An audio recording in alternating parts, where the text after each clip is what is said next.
दोस्तों बिहार, जहां से सबसे ज्यादा आईएएस ऑफिसर्स भारत को मिलते हैं, वो बिहार जो कि प्राचीन इतिहास का सबसे प्रचलित राज्य है, जिसे प्राचीन इतिहास में मगध के नाम से जाना जाता था।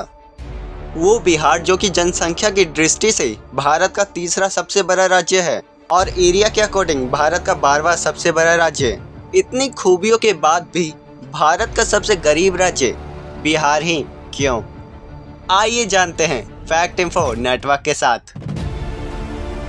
दोस्तों, मैं अंकित स्वागत करता हूं आपका फैक्ट इन्फो नेटवर्क पर और आइए जानते हैं बिहार के इकोनॉमिकल स्थिति के बारे में, क्योंकि बिहार के इस कंडीशन के बारे में खुद बिहार के लोगों का कहना है कि बिहार में जो भी सरकारें रही हैं और उनके नेता रहे हैं वह बिल्कुल भ्रष्ट हैं। इन सभी सरकारों ने विकास के बजाय जनता और राज्य को लूटने में ज़्यादा ध्यान दिया है, लेकिन राज्य को चलाने के लिए ऐसे लोगों को बार बार चुनना, हो सकता है वहाँ के जनता में ही कोई दोष हो, लेकिन ये वही बिहार के लोग हैं जो कि देश के अलग अलग राज्यों में आईएएस और कलेक्टर का काम कर रहे हैं और यहाँ तक कि अंतर्राष्ट्रीय पदों पर भी काम कर रहे हैं, जिसका मतलब है बिहार की जनता में तो कोई दोष नहीं। अगर आप बिहार के लोगों से बात करेंगे तो आपको पता चलेगा कि बिहार की जनता अपने आप में ही एक एनालाइजर और एक्सपर्ट है। वह हर समय दुनिया में क्या बदलाव होना चाहिए, गांव में क्या बदलाव होना चाहिए और देश में क्या बदलाव होना चाहिए, बजाय खुद पर ध्यान देने के इन सब चीज़ों पर ध्यान देते हैं, जिसके कारण सरकार को वोट देने के बजाय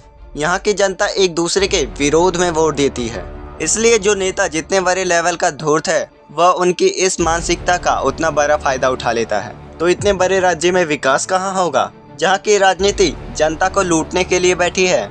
दूसरा सबसे बड़ा कारण हो सकती है यहाँ की प्राकृतिक आपदा। जी हाँ, यहाँ की प्राकृतिक आपदा यहाँ के उद्योगों के विनाश का सबसे बड़ा कारण हो सकती है, क्योंकि बिहार का एक इलाका कभी बाढ़ से बहुत ज़्यादा ग्रसित हो जाता है तो यहाँ का दूसरा इलाका सूखे से बहुत ज़्यादा परेशान हो जाता है, जिसका सीधा इफेक्ट वहाँ के लोगों को पड़ता है, जिसमें कई लोगों के घर डूब जाते हैं और वहीं दूसरी ओर कई लोग पानी के लिए तरसते हैं।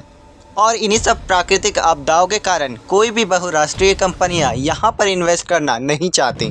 और तीसरा सबसे बड़ा कारण है बिहार के लोगों का डिस्प्लेसमेंट यानी कि पलायन, क्योंकि बिहार की ज़्यादातर आबादी काम की तलाश में एक राज्य से दूसरे राज्य को विस्थापित हो जाती है, जिसका रीज़न बिहार के लोग यही देते हैं कि उनके राज्य में डेवलपमेंट और औद्योगिकरण है ही नहीं, जिसके कारण उन्हें एक स्थान से दूसरे स्थान काम की तलाश में जाना पड़ता है।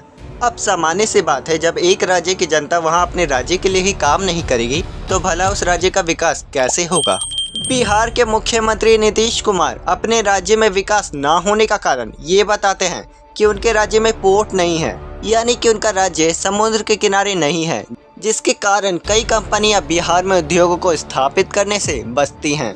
लेकिन हाँ, अगर रियलिटी में ऐसा होता तो पंजाब और हरियाणा का भी यही हाल होता। अब इससे तो नीतीश कुमार नहीं मुकर सकते, इसलिए ज़रूरी है कि बिहार के लोगों का अपने ही राज्यों में ज़्यादा से ज़्यादा काम किया जाए और बिहार में कृषि टेक्नोलॉजी जैसे उद्योगों का विकास किया जाए। तो निष्कर्ष से यही निकलता है कि बिहार में बदलाव सिर्फ बिहार की जनता ही ला सकती है। ऑलराइट दोस्तों, अब तक आपने काफ़ी चीज़ें जान भी ली होंगी और समझ भी ली होंगी। गाइस, अभी के लिए बस इतना ही, फिर मिलेंगे ऐसे ही अनोखे और अनसुने फैक्ट्स के साथ।